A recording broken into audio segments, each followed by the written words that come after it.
Well, turning now to the Hawkeye State for the official kickoff of the 2024 GOP nominating race. The Iowa caucus is less than 2 weeks away, and the Republican candidates who are still in the race for the White House are making a last-ditch pitch to voters. That's where we find CBN's Matt Galka, who's traveling in Des Moines.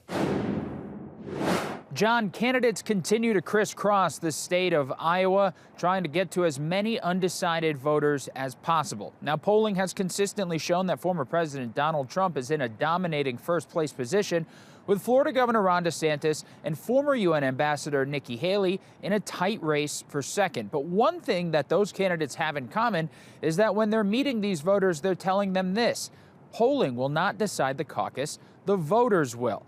We caught up with tech entrepreneur Vivek Ramaswamy yesterday. He's polling in fourth, but that doesn't seem to bother him. He's done more events in Iowa than any other candidate. I like the media narrative as I'm in fourth place in Iowa. Well, I think we're going to shock that system on January 15th, because a lot of the Iowans who are supporting us, they're not polled. In fact, I think many of those polls are manipulated.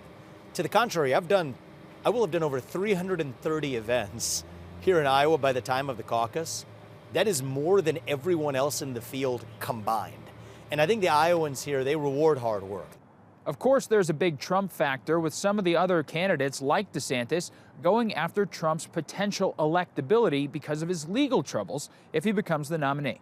So this is going to be constant. It's going to be a year of lawfare. It's going to be a year of all this other stuff. You know, we've got a better way to go forward. We're not going to have to worry about those issues. And then when I become president, I'm going to be able to address all the lawfare and all the weaponization. And we'll be able to end this stuff once and for all.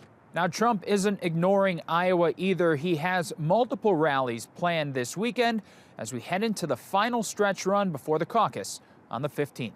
In Des Moines, Iowa, Matt Galka, CBN News. All right, thank you, Matt. Well, among the most influential group of GOP voters in Iowa is evangelical Christians. A major expert on that voting bloc and an influential leader himself is Bob Vander Plaats, president and CEO, the family leader, considered a kingmaker in GOP statewide politics. CBN chief political analyst David Brody recently got his take on the 2024 race. Where is all of this now? In other words, how do you see the race in Iowa specifically? If Trump wins and wins going away, it'll be a hard thing to stop him at that point. Yeah. But if DeSantis were to beat Trump here, which I believe is very plausible, or come in a very close second here, I think Iowa will have done its job then. And what I mean by doing its job is give America a choice. And once America has a choice, decide, do you want the former president or do you want Governor DeSantis? But now you have a choice. And that's where I feel very comfortable about. You know, let's give America a choice. Trump calls himself the victim, you know, of this weaponization of government. Yep. Now, if it was Trump alone, it would be one thing. Oh, you always think you're a victim. But in this case, you got pro-lifers who feel victims of the DOJ. You've got parents at school boards who feel victims of the DOJ in terms of the weaponization. It seems like there's more credibility. I believe his indictments have been like a super PAC for him. They just kept benefiting his campaign. I mean, I think Trump said, I just need 1 or 2 more indictments and I'll be the nominee. And part of that, he wasn't joking. But then I think once America takes a deep breath and analyzes the situation, the best friend of former President Trump might be a President DeSantis. Somebody who can actually do something about this. Because these things are not going away, even if he becomes President of the United States. It'll be under this cloud. And so the thing is, can you carry people with you in the Congress, in the Senate, governorships, and other places? I think DeSantis can do that. It seems like Trump does have this Teflon quality that he can do this and yet not pay any sort of political consequence. Well, he does have a Teflon quality. And from the standpoint of he can call people names, but if you call him a name, all of a sudden everybody else has got to pay, right? He can do things that others can't do. It's kind of like you're in an orbit of one. Anybody else that gets close to that orbit, you're going to get scorched and burned. I think the polls are overhyped, and they may be true, but I don't believe they're to be true. Everybody I talk to, and I think I have a good pulse on it, they all say the same thing. They respect Trump for what he did in his administration, but they're exhausted by him, and they're looking for an alternative. And so if DeSantis shocks the nation and perhaps the world on January 15, which I think he's set up to do, Iowa's always broken late. You think Mike Huckabee, Rick Santorum, Ted Cruz, all broke late. And none of them were even close to where DeSantis is right now. When I think of Iowa, of course, I think fondly of Mike Huckabee back in the day. Mike Huckabee's a big Trump supporter today. You obviously have, but you're great friends, I'm assuming. Really good friends with Mike.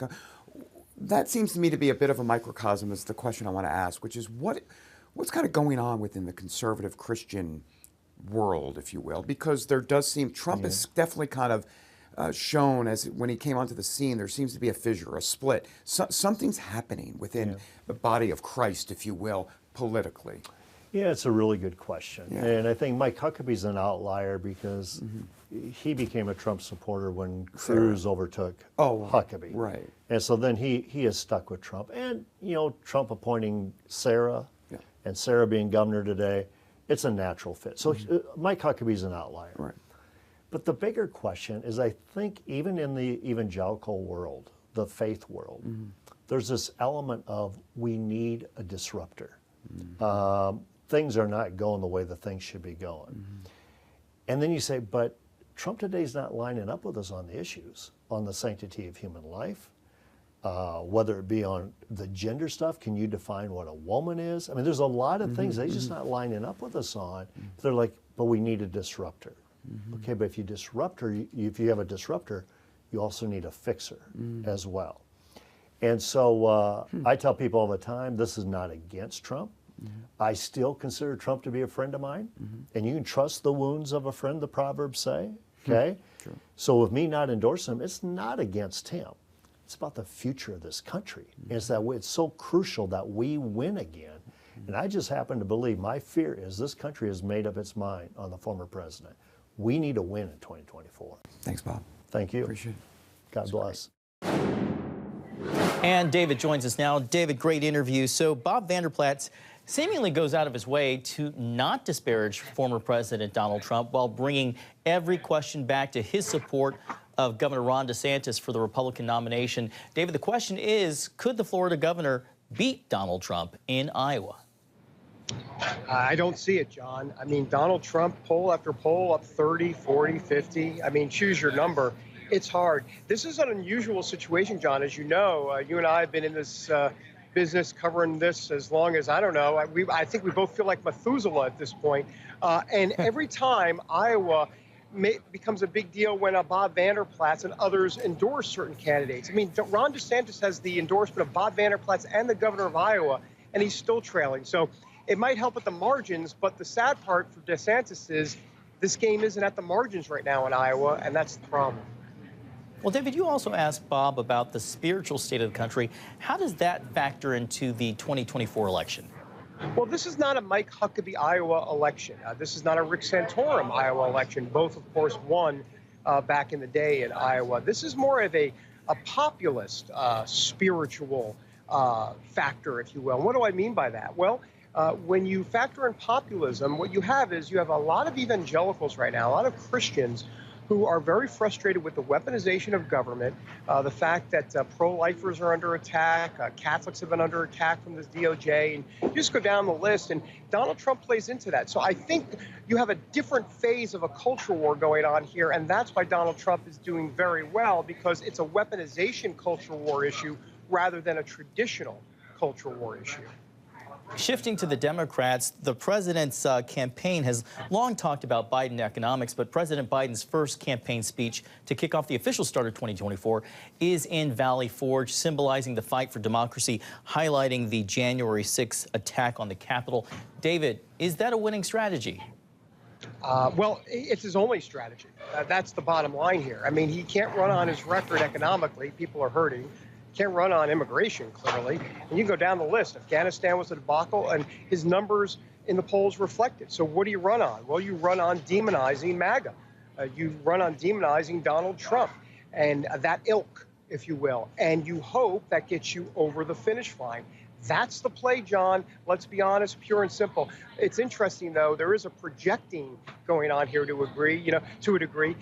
Joe Biden saying Donald Trump is a threat to democracy, and yet it's Joe Biden's DOJ that is trying to keep Donald Trump off the ballot from running, and also, of course, indicting him, in essence, arresting him because he did have a mugshot. So it's just kind of interesting the way Biden is putting this, even though Donald Trump can make the same case against Joe Biden. I just want to make a point of clarification. That mugshot came out of Georgia, not one of the federal cases. All right, David Brody, CBN chief political analyst, getting in his frequent flyer miles. Thanks for fitting time for us today, David.